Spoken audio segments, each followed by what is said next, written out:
నేను పూర్ణచంద్ర భార్య స్వప్న. నా అందరికీ నమస్కారం. నేను పూర్ణచంద్ర భార్య స్వప్న. నాకు స్వేచ్ఛ పూర్ణ ద్వారానే పరిచయం అయింది. ఫ్రెండ్స్ అని మాత్రమే తెలుసు నాకు. తెలుసు రిలేషన్ ఉందని నాకు అసలు తెలీదు. ఈ రిలేషన్ గురించి కూడా నాకు తెలిసింది స్వేచ్ఛ ద్వారానే. తను నాకు ఫోటో పెట్టడం ద్వారా తెలిసింది. నేను పూర్ణని అడిగాను, ఏంటిది అని చెప్పేసి అడిగితే చెప్పాడు. చెప్పినాక నాకు ఆయనకి గొడవలు స్టార్ట్ అయినాయి. అక్కడ నాకు ఇంకా తెలిసింది ఏంటంటే అక్కడ కూడా తనతో గొడవలు ఉంటున్నాయి అని చెప్పేసి అంటే, ఇంకా నేను ఆయనను ఎందుకు ప్రెషరైజ్ చేయాలి అని చెప్పేసి నేను ఆయనను వదిలేశాను. ఇంకా నేను ఎందుకు ఇప్పుడు మీడియా ముందుకు వచ్చానంటే, అరణ్య మా ఆయన మీద చేసిన ఆరోపణలు చూసి నేను తట్టుకోలేక నేను ముందుకొచ్చాను.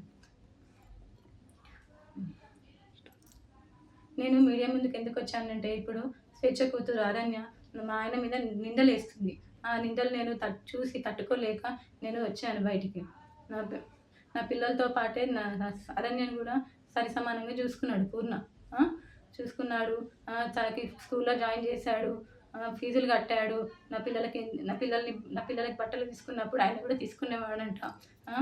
మళ్ళీ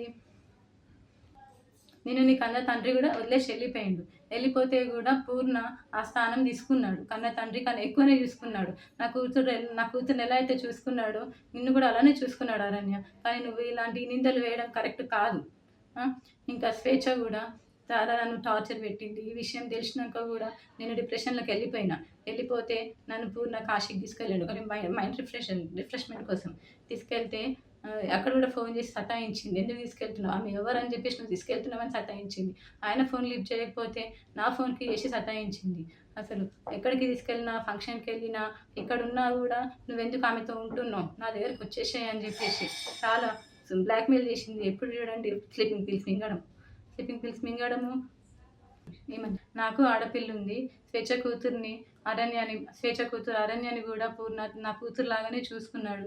నాకు తెలియకుండా పిల్లలని ఆమె దగ్గరికి తీసుకొని వెళ్ళి ఆడిపిస్తుంటే వచ్చేవాడు. తర్వాత నాకు నా పిల్లలు చెప్పారనమాట, అమ్మ ఒక అక్క దగ్గరికి వెళ్ళి ఆడుకుంటున్నాను, ఒక ఆంటీ ఉన్నది, ఒక ఆంటీ నన్ను అమ్మ అని పిలవమని చెప్పింది అని చెప్పేసి నా కూతురు చెప్పింది. నా కూతురు చెప్తే నాకు తెలిసింది. ఇంకా అప్పుడు అరణ్య ఇట్లా ఎందుకు చెప్పిందో నాకు తెలియదు. ఆమె తన వెనకాల ఎవరుండి చెప్పిస్తున్నారో కూడా నాకు తెలీదు. కానీ ఇవన్నీ చేయొద్దు అరణ్య, నువ్వు కొంచెము.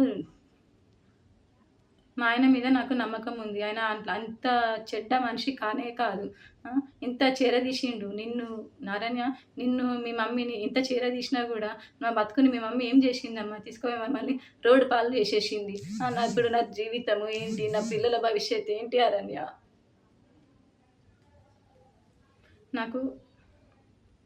నాకు కోర్టు మీద నమ్మకం ఉంది. మా ఆయన నిర్దోషి. నేను ఆయనను ఎలాగైనా కాపాడుకుంటాను.